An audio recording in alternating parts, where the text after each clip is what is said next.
So I guess Chase Daniel should be starting week 1. I mean, he knows the playbook more than anybody. You gotta love May. There's absolutely nothing to talk about. So we see stuff like this report of Carson Wentz grasping the Eagles' offense better than Sam Bradford, and we just completely overblow it. Mike Owens is here. Jeremy Burton is here as well. I'm Adrian Fedke. OTAs in May, practicing without pads. You gotta love it. Yeah, this is a time of year when there's not much to talk about. We were just out enjoying Memorial Day weekend. We know that Carson Wentz was enjoying it on his jet ski, on a boat with some of his pals, and of course with his beautiful dog Henley. So Bradford, not so sure what he did, this Memorial Day weekend, but I'm sure it involved him going to the beach and getting schooled by a bunch of 10-year-old boys, on the sand playing some football. But yeah, again today, really just going to be, talking about the reports about Wentz grasping the offense a little bit more than Bradford right now. Yeah, there might not be much to talk about, but our shiny new toy is always exciting to talk about, and that's Carson Wentz. So I saw that picture come out of him on the Wave Runner. It's adorable. How can you not love the guy? He's just an All-American NFL quarterback. He's going to be great. We're all excited. So yeah, we're gonna talk about how he's much better than Sam Bradford, and and he's smart. He's very, very smart. That's exactly why he's grasping the playbook better. But it's funny watching him the press conference today. You could tell he played dodgeball a lot as a kid. I mean, he's dodging questions like Floyd Mayweather's dodging punches. It was great watching this shit today.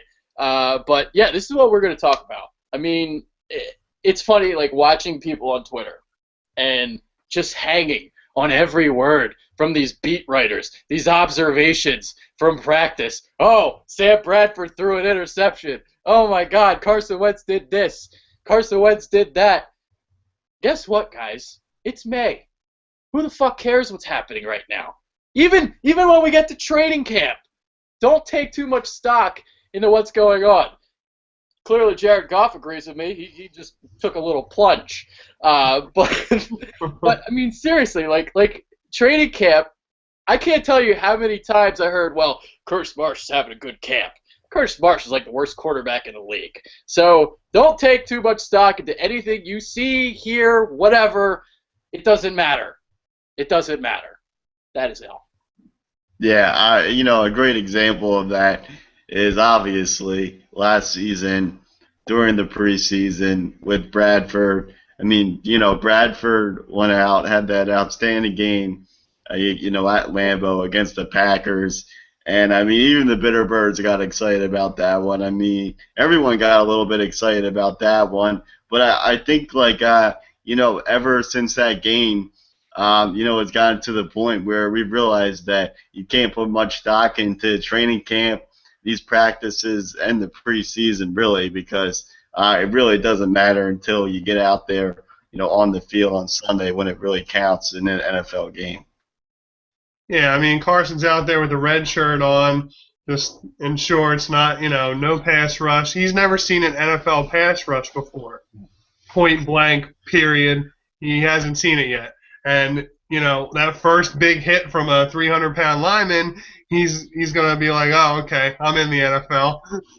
But, yeah, you can't read too much into this stuff. Even like you guys were saying, even in preseason games, he's going to be playing against the third stringers, and he could be lighting them up, and Bradford could be not doing well, and everyone's going to jump on the Wentz got to start, but still he's not facing a first team defense, like in the regular season would be. So I mean, it gives us stuff to talk about. I mean, it's exciting, just getting closer and closer to the NFL season. I just can't wait. Yeah, I mean, this doesn't even surprise me that he's picking up the playbook faster than Bradford. This guy is off the charts smart. He's never had anything less than an A in school. He had a 40 on the Wonderlic test at the scouting combine. That bested all the quarterbacks. Maybe he's just a little bit better at soaking up new information.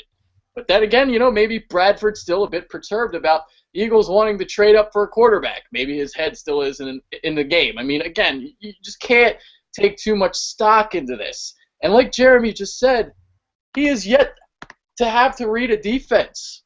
I mean, some of these defensive schemes we see in the NFL, they're so sophisticated. How's he going to handle, say, like a Denver pass rush? Wade Phillips. Bringing the blitz. Von Miller, DeMarcus Ware.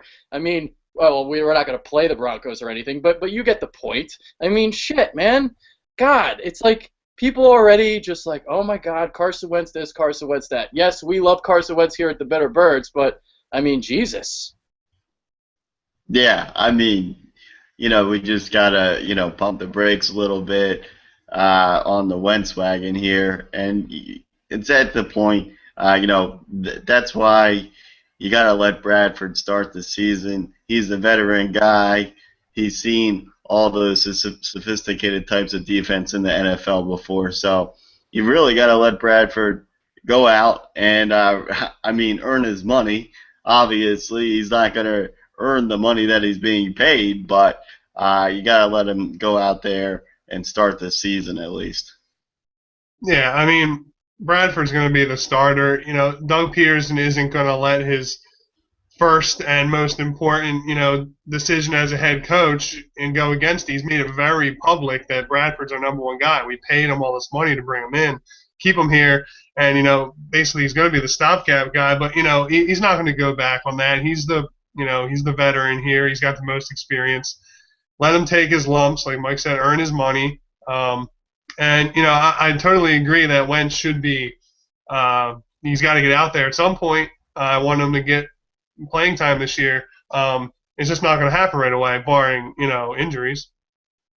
Yeah. I mean, a lot of people are getting riled up because Frank Reich, he appeared on the WIP morning show last week, and, basically said that Bradford isn't the clear-cut number one quarterback right now. So my question to you is this, all right? I know we just kind of referenced this a little bit, but we'll delve into it a little bit further. Let's say Carson Wentz absolutely kills it at training camp, kills it in the preseason. Sam Bradford struggles mightily. Do you start Carson Wentz week 1, or do you just stick by Bradford?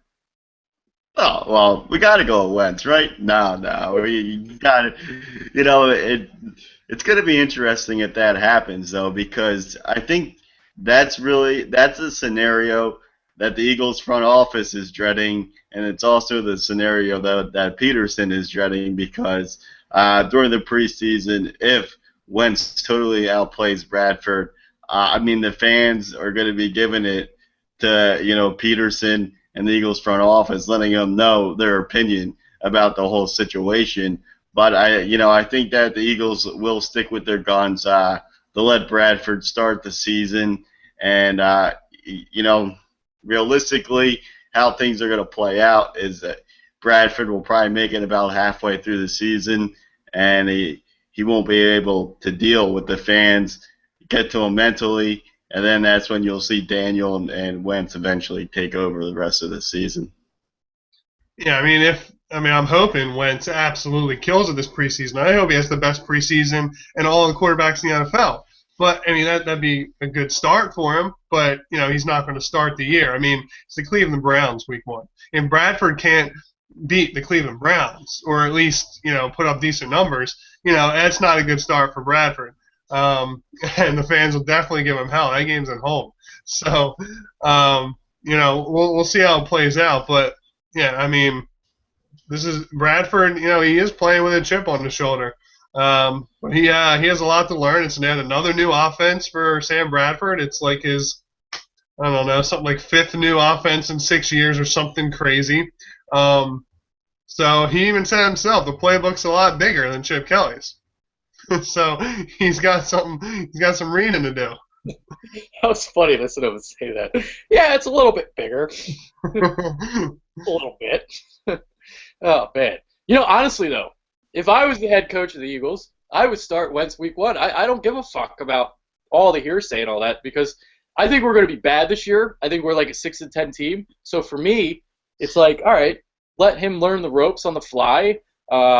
He's not the kind of kid that I think is going to get down on himself if he struggles, unlike like a Sam Bradford. Sam Bradford's a little crybaby, but I do think Doug has made this decision. He's in this mindset that he's old school. I mean, he's gonna start Bradford, and that's just the way it's gonna be. Doesn't matter what's gonna happen in the preseason. That's just what's gonna happen. Now, again, we kind of talked about this already, but so how far do you go with Bradford if he struggles? Because you know the boos are gonna start. It's gonna pressure Peterson into maybe potentially making that switch. When do you pull the plug on Bradford if he struggles mightily? Well, I mean, really got to look at the schedule here and, see what the opponents are. And, I mean, really, the second half of the season, the Eagles, they're facing some really, really stiff competition. So, that's going to be really the big question. If, Bradford struggles early, it's going to be when do you put Wentz in there? Just looking at the schedule here, briefly, a possible game that Wentz could come in would be, a Week 7 game. It's a home game against the Vikings. I think that might be a time where you could see Wentz. But with the Bradford, if he's throwing, one interception after another, then you really have to, think about what you're going to do. But I think it's also going to depend on the way the division is shaping out too and where the Eagles are in the standings. Ultimately, that's probably going to be the deciding factor on when they decide to sit Bradford and really start to move on with the Wentz there. I'll give you another scenario with this early bye week this year. Worst case scenario, if the Eagles start 0-3, loss against the Browns, loss at the Bears, and Pittsburgh's a tough game week 3. And Bradford in those 3 games has something like, say, I don't know, like 3 touchdowns or like 8 interceptions or something awful, just horrible quarterback rating, everything. No completion percentage, just awful. No rhythm with the offense. I mean, that's something you think long and hard about the bye week. I would go at Wentz week 5 then against the Lions. It's a winnable game. Yeah, if that scenario happened, you know what I think Doug would do? I think he would put in Chase Daniel first. Because it's Doug. Doug's just going to do that. It's just going to happen. You're probably right. Chase Daniel's going to be your starter. Plus, he knows the playbook. So, he's best quarterback of the 3 right now, obviously. Brooks, obviously. So, let's talk a little bit more about the press conference today. It's funny. It's like they're the 3 best friends that anyone can have. They were like the best of pals. Carson, Sam, and Chase. They love each other. Yeah, they all love each other right now. We'll see how long that lasts. But yeah, I mean, it is typical. These guys always get up there and say that they have a great quarterback room. They all get along with each other. But this definitely isn't a situation where you have all 3 of them, hanging out outside of practice. Wentz is definitely not letting Bradford get anywhere near his dog. That's just not going to happen. I mean, that dog is a prized piece to Mr. Wentz. So, yeah, I mean, these guys inside of the NovaCare complex, yeah, they're all friends and everything. But, this isn't a thing where they're like best pals outside. This is, this is really how they were kind of terming it today in their press conferences. It's a friendly competition. Yeah, I mean, you got to say all the right things to the camera. I mean, that's just how it is. But, I mean, you guys are right. They're not going to be at a local pub getting drinks together, I don't think. I mean, Bradford, he won't say it, but everyone knows he's a little jealous of Wentz. I mean, he's better looking. He's younger. He's going to have a better career, So, I mean, Bradford, he has a losing record, never made a playoffs. I'm a betting man, and I'm willing to bet that Wentz will have a better career than Bradford. I'll put money on it. One eye is like this, and his other one's like this. So yeah, he's obviously little jealous of Wentz. But they had to say all the right things in front of the camera. I mean, it's obvious. Bradford says, they're great dudes. We have a really good room. Having Chase in the room, I think, for me and Carson both has just been great. Just because he's been in this system. He understands some of the smaller details. When we watch tape, he's able to point things out. And he talks about Wentz. He's been great. He's a great kid and really talented. It's been fun working with him, trying to help him, just trying to share bits of information I've picked up along the way. And then you got Wentz, basically, again, they're backing each other. So far, it's been great. Working with Sam, working with Chase, we've got an awesome quarterback room. A lot of really good discussions about the playbook, about life, nothing but great things to say about both of those guys. So, I don't know if, somebody's, writing these speeches for them because they both basically said the same goddamn things. It's crazy. And then when he was asked about the question about being the clear-cut starting quarterback, Sam Bradford being the clear-cut starting quarterback, he goes, we view every day as an opportunity to get better. I think a little friendly competition within ourselves makes us better, and at the end of the day, it makes the team better. If we're all pushing each other, working together, that only makes the team better, and I think that's something that we have going that I think is really, really special.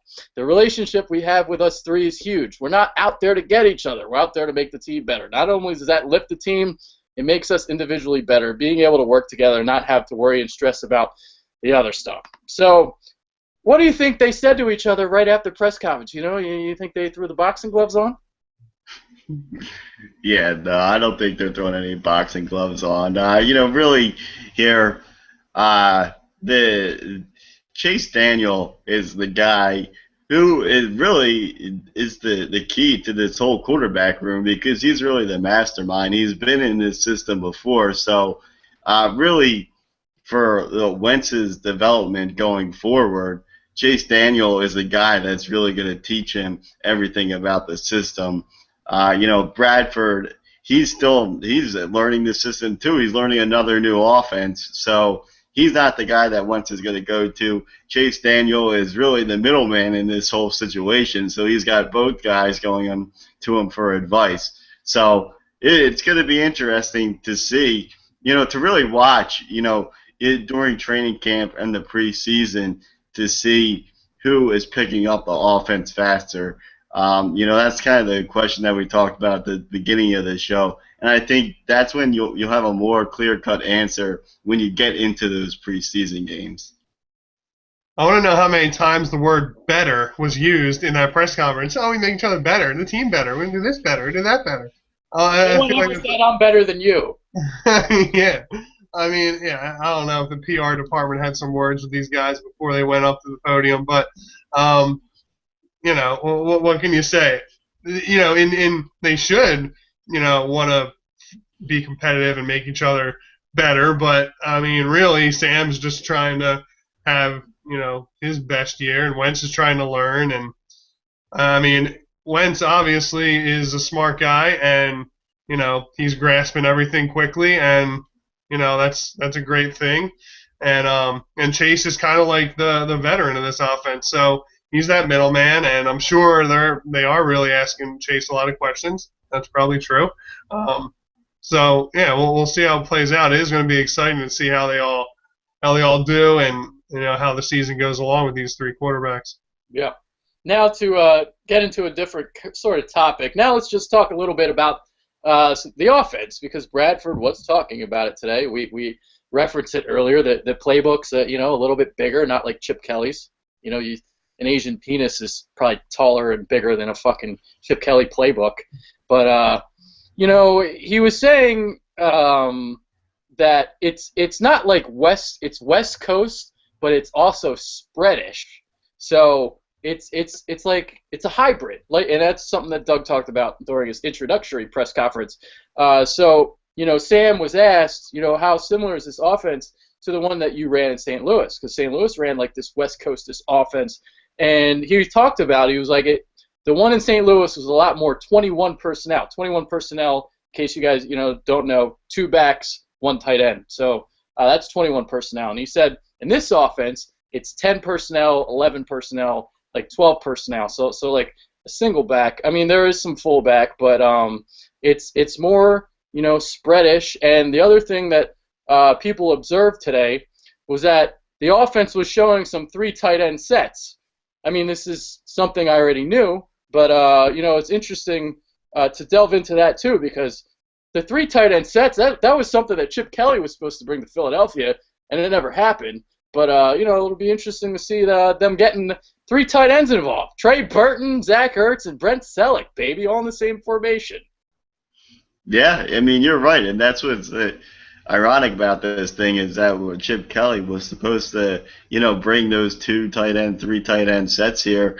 Didn't really see it that much with Chip, but I think, under Doug Peterson, after watching him with Andy Reid and KC, it's almost a guarantee that we're going to see some of those 2 tight end and 3 tight end sets here because, we've got the depth at the tight end position and we got the right guys to do it. So you'll definitely see it here. And, going back to, with Bradford and Wentz, learning this new offense, I think, why some of these reports are coming out that Wentz is learning the new offense faster is because Wentz did run a similar type of offense at North Dakota State. So it's really just, learning some more plays with Wentz, learning the different verbiage for, for the offense with the Eagles. But, besides that, it's very similar to the offense he ran in college. And really with Bradford, the biggest transition for him is going to see how he transitions from really being a shotgun quarterback under Chip Kelly to playing under center with Peterson. I was in the minority when we hired Doug Peterson. I mean, I liked him. I think I'm going to like his offense that he brings to the table. I think he's a smart guy, and I'm excited for all these different formations and going back to I want to see that power running game, that 3 tight end sets with like a fullback. I mean, just pound. We got a bigger offensive line now. We brought in Brandon Brooks. That was huge. I'm excited to get back to a more methodical offense. Let our defense get a little more of a breather there on the sideline. Not having a 3 and out for 13 seconds and then getting punting. So. I think, the offense is going to bring a different dynamic than obviously Chip Kelly had, but also some similarities with the spread mixed in. But, you got to keep the defense guessing. So this kind of hybrid offense in different formations might be pretty efficient. Now, if you guys haven't read some of my stuff for PhillyInfluencer.com, I'm doing a weekly column where I grade Peterson's play calling. In his introductory press conference, he said he called plays in the second half from the Pittsburgh game on. So, each week I've been looking into some of the play calling, and he does have a lot of different personnel packages, a lot of formations, but each week is different. This past week that I just covered, I gave him an A-. He had a really good game against Buffalo, but the 2 weeks prior, he didn't really do so hot. And I did see some of these, 3 tight end sets, some of these personnel packages didn't really work too well against Denver, but Denver is a great defense, so you don't really expect that. But it also struggled against San Diego, which is a little bit surprising. But then when he utilized it against Buffalo, it worked a lot better. So, and the reason for that was he was throwing a lot out of these 3 tight end sets. So it looks like a run. I mean, you got 3 tight ends lined up on either the left side of the offensive line or the right side. You only have 1 wide receiver in the pattern. So obviously that's 13 personnel. It's a run-heavy type of package, and throwing out of it, and especially when you got a guy like Travis Kelce catching passes, it works very effectively. And the other thing I want to point out too, a lot of people talk about, our wide receivers aren't that great. Well, for a type of offense like this that utilizes more running backs, more tight ends in the pass patterns, sure, I'd like, receivers to be better, but it's not really as important as you might think. I mean, shit, what did Andy Reid ever win with here? Besides Terrell Owens, who the fuck was ever here? You had what? Nate Brown, Charles Johnson, Todd Pinkson, all these terrible scrubs, and we won with them. Yeah, no, you're exactly right. That's why, people are talking a lot about Ertz this offseason and how he could really be the breakout guy. And, that's probably right. I mean, the Eagles are going to use him a ton this season, as far as being a pass catcher. So, and we'll see what Nelson Aguilar can do this season. He's really the big question mark at the wide receiver position. Is he going to be able to break out this season? And I think that if Aguilar can really have a breakout season, and you couple that with Jordan Matthews' numbers, then the Eagles will be just fine at the wide receiver position because, like you said, mostly they're going to be, using going to the tight ends a lot, and then along with the running game. Yeah, I mean, Nelson Aguilar is definitely he's going to be. I'm going to keep my eyes on him this year, but he just bought his own jugs machine. He's working hard this offseason. This was a first-round pick last year. He had a high ankle sprain, which is always tough to deal with when you're running a lot, and I'm going to give him a pass on his rookie year, and really I think I hope he can break out this year. And Jordan Matthews is seen to be very solid, and we know we're going to use a lot of the tight ends. That 3 tight end set. What I really like is when you establish a running game, you can fool defense, with different play action passes. That's one of my favorite things to do. I love doing that in Madden. The tight end spread and then the tight ends crossing on the play action is great. So just if Doug can do stuff like that, if I can figure it out, I'm sure Doug can. So it'll be exciting. I definitely see a breakout year from Ertz finally. He's getting paid like a top 5, top 6 tight end. So I hope he puts all those numbers. You guys want to sing it with me? Come on, baby, make it hurt so good. That's Mike's boy. That was pretty good. Pretty good, right? Yeah. Yeah. All right. I do find it kind of funny though that Nelson Aguilar is, he's been like instructing and tutoring some of the wide receivers on how to catch a ball when his 7.9% drop rate was worst among Eagles receivers last year. So, just a little tidbit there. Trogs Nugget Nectar. Nugget of the day. There you go. All right. Moving on to some other topics. I wrote something today on Greg Hardy. Pro Football Rumors listed 8 possible destination spots for this fucker, this scumbag, this piece of shit. Honestly, I don't think he's playing this year. I don't know why the Eagles were listed as one of these teams that could be a possible destination. Thoughts on Greg Hardy? Well, a possible destination, the number one should be jail. That's where he belongs, first off. The second option should be that gorilla cage. He could replace the gorilla that just got shot in, Cincinnati with that little kid. So that would be the second option. And, the third option could be hanging out with Johnny Manziel and doing coke together and dying together.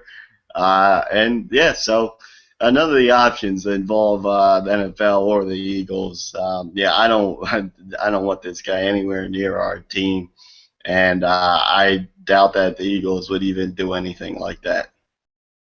He disgraced us last year in training camp, didn't he, with the whole the banner overhead thing or whatever? No, this guy, I totally agree with Mike. He should be in jail. Maybe he'll go to the Raiders. That's where everyone ends their career. I don't want to be anywhere near him. I agree with Adrian. I don't think he's going to be anywhere this year. Yeah, mean machine. There's his destination. Fucking Greg Hart. I hated writing this today, but I was told to do it because it was going to get a lot of clicks. And guess what? It got a lot of clicks. That's what we do in journalism, man. It's all about the clicks, baby. All about the clicks. That's what it is. I ain't hiding. I write for the clicks. So, in that story I wrote, I thought Buffalo might be a destination for him just because, Rex Ryan is the guy that, he took a chance on Richie Incognito. He brought in that IK, what's his last name, Enenpali from the Jets that got kicked off the team. So, Rex Ryan's a guy that could bring a guy like that in. I don't see it. And if you guys do remember, we were the team that brought in Michael Vick. But there's a difference here, though, because Michael Vick he had remorse. He felt remorse, and prison did change him. Greg Hardy, by no means, has shown any remorse. He's pathetic. This guy is a fucking asshole. He's evil. straight up. Like, he was on like that ESPN interview, and still the same old guy. So there it is. All right. Other news and notes: Walter Thurmond is retiring. This was something that Les Bowen hit in May, or not May, March, 2 months ago. So he was spot on with that. It's crazy. 28 years old, 6 years in the NFL. I mean, that movie Concussion is really making an impact, that's for sure. Yeah, I mean, Walter Thurmond is just another guy here that is retiring early in the NFL. All these guys seem to be retiring now, 28, 29, 30, so Thurmond just adds to the list there. Obviously, like you said, this wasn't an unexpected move. This was reported months ago that this could possibly happen. And, I mean, it was becoming more apparent that this was going to happen in the past month when Thurmond had yet to be signed with the team. So it was obvious that he was definitely contemplating retirement. So it looks like that's going to happen now. I guess really the surprising part of this whole story here is that, Thurmond was a guy that moved the safety this year from cornerback and had his best season yet in the NFL. He started all 16 games that really did a really decent job for the Eagles playing at the safety position. So I was surprised that he didn't go out and get a multi-year deal, get a big contract from another team, which he definitely could have got. So that was the surprising part there with Thurmond. Yeah, well, I mean, playing 6 years in the NFL, obviously, if you're smart about it, you're set for life. Life is important, and these concussions are legit. I mean, you watch the movie, it's scary, some of this stuff. You've seen what, people like Junior Seau have done, and all these mental issues that become of this physical game that they play. And it's true. I mean, he just showed his versatility from switching from corner to safety, had his best year. He was in line for his biggest payday. But obviously, I mean, he values his life more than money. It's not all about money, even though he's still, like I said, he's still set. He played 6 years in the NFL. He's a multimillionaire. But, it just goes to show you how scary and physical this game is. I mean, I think one day kickoffs are going to be, completely out of the game because that's kind of like all guns a-blazing running down. That's when the biggest injuries happen and hardest hits. So, it's just serious. I mean, these mental disorders that come of multiple concussions, I mean, it can ruin and take your life from you. Yeah, I'm really curious to see down the line, how this pans out for this, new wave of the NFL. I mean, obviously you got the helmets now, or they're more protective of the brain. I mean, you got all these rules in place now. But you do hear stories. Antoine Randall right now is having a lot of trouble remembering, and it's some scary stuff. I mean, obviously in the 70s and even the 80s, just a much different game, a much more violent game. I mean, just watch the Oakland Raiders play in the 70s and watch those Pittsburgh and Oakland games. I mean, shit. Mike Webster was a main character in this story of concussion, and I mean, Jesus Christ. So it's some really scary stuff. Dave Mira is another example of a person who just suffered from CTE and seeing all these things. I mean, so shit. I mean, we'll see. Obviously, you can, you pray and hope that football isn't too violent, that it is, causing many of these deaths. But, yeah, we'll see. I mean, they're definitely making progress, I think. And even in the kickoffs, I mean, like Jeremy said, they're now moving touchbacks to the 25. They moved the kickoff up to the 35 from the 30. So, you're going to see less and less kickoffs being returned. So definitely. All right, so that's pretty much wrapping it up today. Not really much to talk about. Again, it's May. Nothing to talk about. Oh, my God. Nothing at all. So let's do final thoughts. Yeah, I mean, final thoughts time. I thought for a second that we had another dog named Henry in town, but apparently Wentz's dog is named Henley, so I believe its name is Henley. So we dodged the bullet there, and it's not named Henry like Chip Kelly's dog. That was a cute golden retriever, and that is an all-American pet to have, the golden retriever. I mean, Wentz is he's the man. He's just the best guy ever. I can't wait to see him on the field. Summer's right around the corner. The Phillies gave us a little spurt there, but now we're back hovering around 500.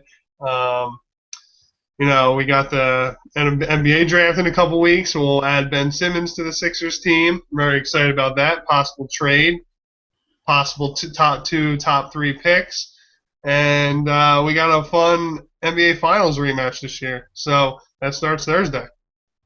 Yeah, I can't wait for Ben Simmons. Oh my God! I've been I've been watching him like all year long, and it's awesome, man. Just getting that #1 pick. You got the contrarians out there. You think Brandon Ingram's the better player. He fits the offense better. I want Simmons. He's the guy I want. So yeah. My final thought, I don't really have anything per se. I shaved. It's weird, man. It's weird not having cheek fur. It's very, very, but everything is so smooth. It's so smooth, just like a baby's bottom.